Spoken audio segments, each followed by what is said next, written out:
Here we are on Asara B'Tevet, the 10th day of the Hebrew month of Tevet. This is to be an especially sad day. It is a day of mourning.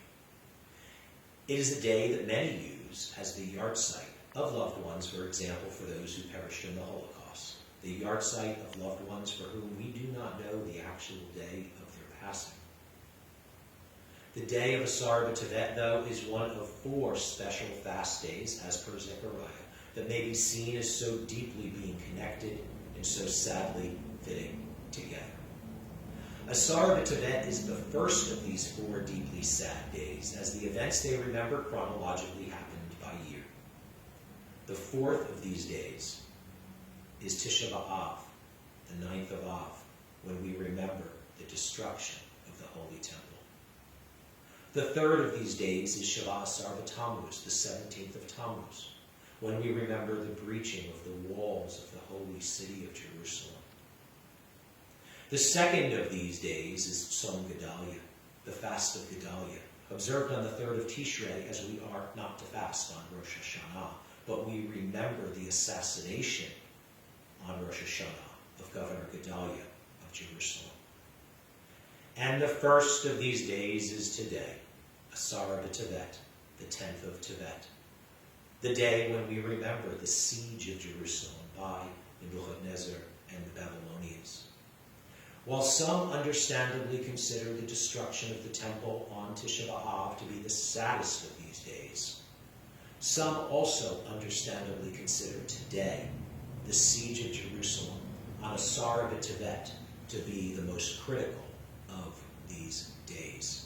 Were it not for the breaching of the walls on Shavah Asar B'Tammuz, the temple might not have been able to then be destroyed on Tisha B'Av. Were it not for the assassination of Governor Gedalia, the walls might not have been then breached on Shavah Asar B'Tammuz, and the temple might not then have been able to be destroyed on Tisha B'Av.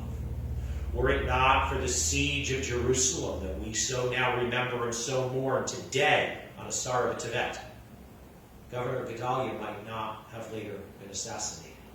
The walls might then not have been breached, and the temple might not then have been able to have been destroyed on Tisha B'Av. First the siege, then the assassination, then the breach, and then the destruction. One thing leads to another. One thing can spark another, which can spark another, which can spark another. Once that first domino starts to fall and knocks down the next and the next, dominoes will continue to fall. Once the first stone begins to fall, quite an avalanche can be on its way. Once the little snowball starts to roll down the mountain, it will continue collecting snow and getting that much bigger and bigger. But while a snowball will not so well roll uphill, just as less than desirable consequences can come from less than desirable actions, more desirable consequences can come from more desirable actions. On the annual calendar, we have just come out of Hanukkah. We are still beaming with the light of Hanukkah. We can and should bring that light forward. We need to be Or L'Goyim, a light unto the nations, and we need to be bringing more light into this world. We do have the power to spark more goodness. This day, today though, we should well learn the lessons of the past. We are to remember and to mourn the beginning of the destruction. Everything begins somewhere. Nebuchadnezzar surrounded Jerusalem with the Babylonian army, and this ultimately led to the devastating destruction. As this is where it began, some consider it even worse than Tisha B'Av. The beginning of something so bad can be considered even worse than the ultimate destruction. while this was over 2,600 years ago, it certainly does have much to teach us today. We should be seriously paying attention to what we are allowing to happen in our world today. If we allow A to happen, we should not be surprised when B follows and then C. In the past, we lost our way. We lost our values, and ultimately, we lost our temple. We should have then, and we need to now, take rightful responsibility. When we truly turn ourselves rightly around, Asara Tibet will be turned around as well.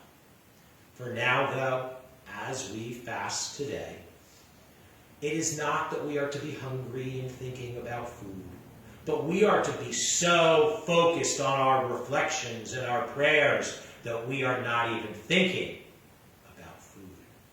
We need today to put our focus where it needs to be and not be thinking about our own personal needs or desires. We need to think beyond. We need to learn the lessons of the past. Those who do not learn the lessons of the past are condemned to repeat them. We must remember. We must never forget. We need to learn and focus on the lessons. What we did in the past led us to where we are today. One thing leads to another. Without the siege of the city, there would not have been the assassination and the breaching of the walls and ultimately the destruction of the temple. What we do today and even what we allow today will play a part in where we head tomorrow. We need to do what we can to be more proactive and preventative. We need to learn from the past and work towards the future, towards a better future, with thinking right and doing right here and now. And I will leave you with that to ponder as I wish you a truly meaningful Asara B'Tevet.